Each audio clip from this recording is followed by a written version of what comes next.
Since the 1960s and even before this, poverty has been a big global issue for third world countries. This was 51 years ago. Today, most third world countries have been improved, but poverty still exists in the world. Today, 10% of the world only lives on $2. That accounts for 700 million people. As a comparison, Cambodia has a population of 16.5 million people.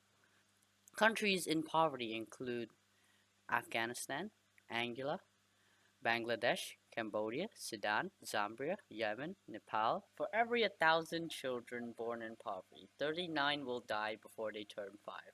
Children that live in the poor community have a higher risk of stress, anger, depression, and will have behavioral problems. Teenage girls can get pregnant at a very young age, from 12 to 14, as they try to escape the poor household. These teenage girls in poverty have little access to sex education. This leads them to get pregnant at a very young age and will have no financial means to support their child. This ends up leaving the teenage girl in poverty until adulthood, and they will continue to live in poverty.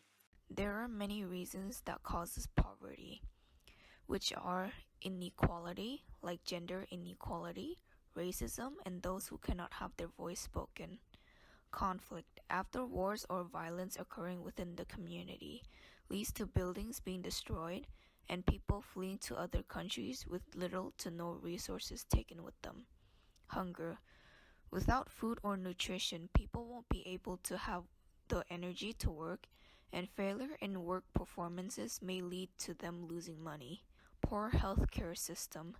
No proper healthcare can lead to danger to the people who are sick, especially to women who needs to deliver their child and young children who get sick very easily. Poor sanitation. That includes lack of clean water within the community and bad hygiene. Climate change. Like floods, tsunami, and heavy storms can affect people's homes and possibly lives as well. Lack of education. Some families have very unstable income and are unable to provide their children the education they need. Lack of government support. Sadly, in a lot of countries, the government turns a blind eye towards the minority group. It's either that or they aren't capable of providing the support the community needs.